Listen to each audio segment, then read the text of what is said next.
Somebody said, I'm not getting any spark, but the bike turns over.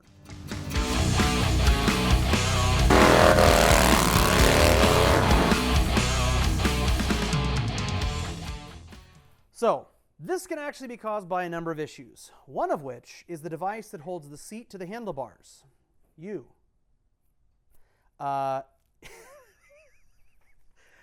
Straight up clowning people on live Instagram. That's great. That's great.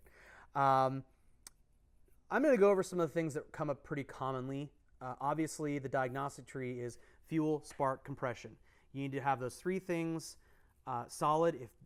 You start with your fuel delivery. You start from the gas tank, literally your gas cap. Is your gas cap vented, or does the gas tank have a vent? Okay, what did you put gas in? Does it have fresh gas? You literally start at the very beginning of how your bike is fed and fueled and made to run. From there, once your entire fuel delivery system is perfect, absolutely perfect, then you go, okay, am I getting spark? I'm not getting spark. Well, where does the spark come from? Let's start with the battery. Battery, fuses. You always start with your simple fixes first.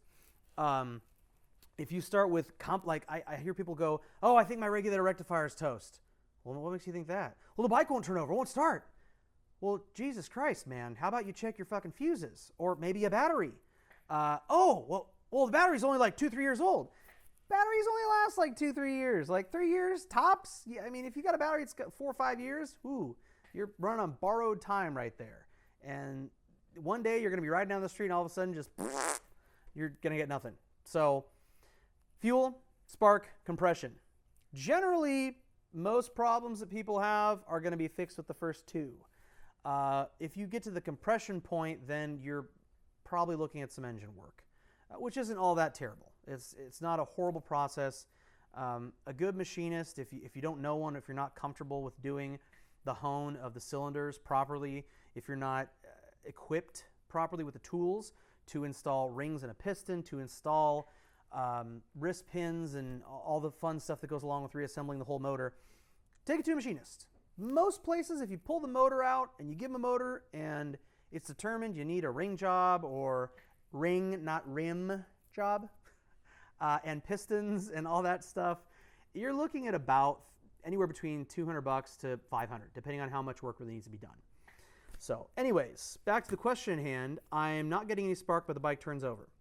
So after all the other possibilities have been eliminated, there are three things that are on that are built into Honda Shadows that most people aren't aware of until they start doing some research and digging, but I'm going to simplify this shit for you guys right now.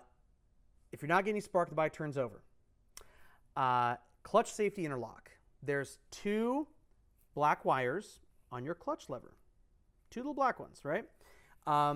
If you unplug these, you will be able to start the bike without holding the clutch lever in. Stock setup, you have to hold the clutch lever in to start the bike. So, kickstand safety interlock. You're going to have several wires. There's going to be a green and white and a green. Some models will have a yellow and a blue wire, but the yellow and the blue wire is only an indicator which goes to the speedometer, which has a little light on sometimes that shows your kickstand is on, or your kickstand is down, sorry. The kickstand is going to have a green and white and a green wire. Some models have a yellow with a blue stripe. Yellow with a blue stripe is really only an indicator going to the speedometer. The wires are going to be connected to your wiring harness via a green or black clip. You will want to connect the green, white, and green wires together. This is going to ground the kickstand switch. If you just unplug it, it's telling the ignition control module that your kickstand is down. So when you put the kickstand up, it grounds that circuit, sends the whole thing to the ICM, and the ICM goes, oh, kickstand's up. Sweet. You can start the bike. If you want, you can take those wires and go all the way back down the ICM and just bridge them together. Now, if you connect two wires, here's a hot tip. You want to use a non-insulated butt connector first. So this is what I do. I'm sure there's many schools of thought to this, but I will share with you my methods, which I feel are pretty sound. There's a lot of guys on the internet who want to fucking argue, and which is absolutely retarded. But I use a non-insulated butt connector. I put one side into the connector, you crimp it, you fold it crimp it again. You want to make sure your first crimp is right on the seam of the connector. Put it in half, and it's going to be like a little taco. You want to fold it again, and that's going to make a super tight connection. Both sides do the same thing. Now make sure you slide some heat shrink onto the wire first. So once your connection is crimped together, you can pull the heat shrink back up the wire and use a heat gun or a lighter or whatever the hell you want to use, heat source, to heat shrink that and make it a sealed connection. The reason I don't use solder is outlined in an article on my support page. I go into it pretty deep as far as why I don't do it, and a lot of people will tell you, oh, you got to use solder. Get solder in there. And it's a fucking mess.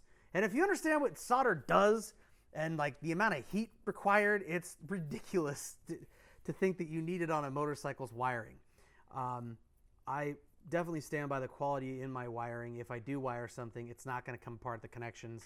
I mean, God forbid, shit happens, but I have some pretty strong connections with my wiring. But yes, when you connect your green and white and green wire from the kickstand together, that tells the bike the kickstand is always up. So the last safety interlock is the neutral safety switch. And the neutral safety switch is a little wire that plugs into the side of your motor, left side on a Honda Shadow. We'll just use 600 for example. It's right next to the oil pressure sensor switch, which is blue and red. And you're looking for a little green wire. So little, I believe it's green and red off the top of my head. You can unplug that and ground it. That's really all you're looking to do is ground the neutral safety switch. If you ground that, it will allow you to start the bike in any gear.